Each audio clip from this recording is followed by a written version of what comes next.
जरा सोचिए, एक देश के मौजूदा राष्ट्रपति को दूसरे देश की सेना उसके ही घर में घुसकर गिरफ्तार कर ले। नहीं, ये किसी एक्शन फिल्म का सीन नहीं है, ये वो हकीकत है जिसने पूरी दुनिया की राजनीति में भूचाल ला दिया है। तो चलिए निकोलस मादुरो की गिरफ्तारी की इस पूरी कहानी को समझते हैं और देखते हैं कि इसका ग्लोबल पॉलिटिक्स पर क्या और कितना गहरा असर पड़ा। आज हम इस पूरे मामले की एक-एक परत खोलेंगे। शुरुआत करेंगे ऑपरेशन एब्सोल्यूट रिजॉल्व से, फिर देखेंगे कि अमेरिका ने मादुरो पर क्या-क्या संगीन आरोप लगाए हैं। इसके बाद ये भी समझेंगे कि इस खेल के पीछे तेल और ताकत की क्या रणनीति है, दुनिया ने इस पर कैसे रिएक्ट किया, इस पूरे मामले में भारत का क्या स्टैंड रहा, और आखिर में बात करेंगे उस सबसे बड़े सवाल पर जो किसी भी देश की आज़ादी के कॉन्सेप्ट से जुड़ा है। तो कहानी शुरू होती है वेनेजुएला की राजधानी काराकास में हुई एक ऐसी चौंकाने वाली रेड से जिसने इस पूरे जियोपॉलिटिकल संकट की नींव रख दी। देखिए, सब कुछ इतनी तेजी से हुआ कि किसी को भी संभलने का मौका तक नहीं मिला। 3 जनवरी 2026 सुबह होने से ठीक पहले अमेरिकी स्पेशल फोर्सेस ने काराकास में धावा बोला और मादुरो को गिरफ्तार कर लिया। उसी दिन उन्हें सीधा न्यूयॉर्क ले जाया गया और सिर्फ 2 दिन बाद 5 जनवरी को मादुरो एक अमेरिकी फेडरल कोर्ट में खड़े होकर कह रहे थे, मैं निर्दोष हूं। ये कोई मामूली ऑपरेशन बिल्कुल नहीं था। जरा सोचिए, एक देश की सेना दूसरे देश की राजधानी में घुसती है और वहां के सिटिंग प्रेसिडेंट और उनकी पत्नी दोनों को गिरफ्तार कर लेती है। मतलब ये एक सीधी सैन्य कार्रवाई थी। मॉडर्न हिस्ट्री में ऐसा शायद ही कभी देखा गया हो। पर सबसे बड़ा सवाल तो यही उठता है कि आखिर अमेरिका ने इतना बड़ा और इतना विवादास्पद कदम उठाया क्यों? चलिए अब उन वजहों को समझते हैं जो अमेरिका ने दुनिया के सामने रखी हैं। $15 मिलियन। जी हाँ, ये वो इनाम था जो अमेरिकी डिपार्टमेंट ऑफ जस्टिस ने 2020 में ही मादुरो पर रख दिया था। तो एक बात तो बिल्कुल साफ है कि ये ऑपरेशन कोई अचानक लिया गया फैसला नहीं था। इसकी जमीन काफी पहले से तैयार की जा रही थी। अमेरिका का जो सबसे बड़ा और सबसे गंभीर आरोप है वो है नार्को टेररिज्म। अब ये होता क्या है? सीधे शब्दों में कहें तो इसका मतलब है ड्रग्स की तस्करी से कमाए गए पैसे का इस्तेमाल आतंकवादी गतिविधियों के लिए करना, या फिर ड्रग तस्करों और आतंकवादी गुटों का आपस में मिल जाना। ये एक बहुत ही संगीन इल्जाम है। तो अमेरिका ने मादुरो पर क्या-क्या चार्ज लगाए हैं? पहला, कार्टेल ऑफ द सन्स नाम के एक ड्रग कार्टेल को लीड करने का। दूसरा, अमेरिका में कोकीन भेजने की साजिश रचने का। और तीसरा, 2020 में भी उन पर ड्रग्स और हथियारों की तस्करी के आरोप लगे थे। इन सब के ऊपर अमेरिका का ये भी कहना है कि 2024 के वेनेजुएला चुनाव में धांधली हुई थी, इसलिए मादुरो की सरकार ही अवैध है। लेकिन क्या ये पूरा मामला सिर्फ इन कानूनी आरोपों तक ही सीमित है, या फिर पर्दे के पीछे कोई और बड़ा खेल चल रहा है? चलिए अब इस कहानी के तेल और ताकत वाले एंगल को समझते हैं।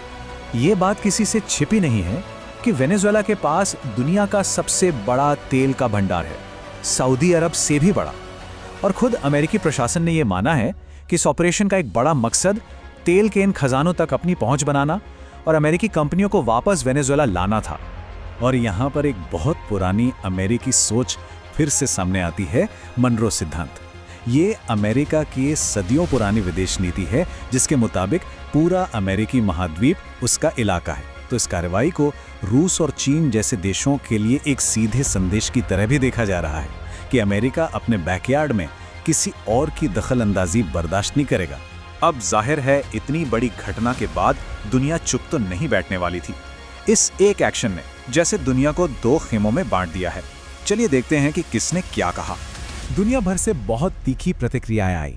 रूस और चीन ने इसे सीधे सीधे सशस्त्र हमला और अंतर्राष्ट्रीय कानून का उल्लंघन बताया।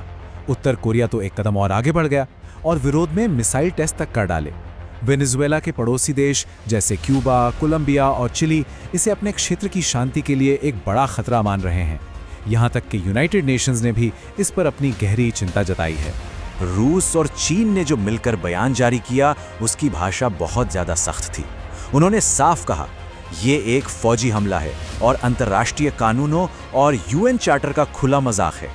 इससे ये साफ हो जाता है कि दुनिया की 2 बड़ी ताकतें इस मुद्दे पर अमेरिका के खिलाफ लामबंद हो गई हैं। अब इस पूरी ग्लोबल खींचतान के बीच भारत कहाँ खड़ा है? भारत ने एक बहुत ही नपातुला और सधा हुआ रुख अपनाया है। चलिए इसे थोड़ा समझते हैं।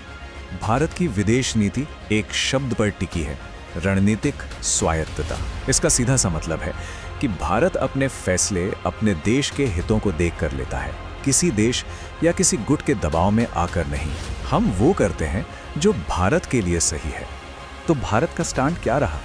देखिए, भारत हमेशा से अहस्तक्षेप के सिद्धांत को मानता आया है, यानी किसी भी देश को दूसरे देश के अंदरूनी मामलों में दखल नहीं देना चाहिए। इसीलिए भारत ने शांति बनाए रखने की अपील की और वेनेजुएला के आम लोगों की सुरक्षा पर जोर दिया। और जहां तक अर्थव्यवस्था की बात है, भारत ने 2025 में ही वेनेजुएला से तेल का आयात लगभग बंद कर दिया था, इसलिए हम पर इसका कोई बड़ा सीधा असर नहीं। और अब हम आते हैं इस कहानी के सबसे बड़े और सबसे बुनियादी सवाल पर, संप्रभुता का सवाल। आसान भाषा में कहें तो किसी भी देश की आज़ादी और उसके आत्मसम्मान का सवाल।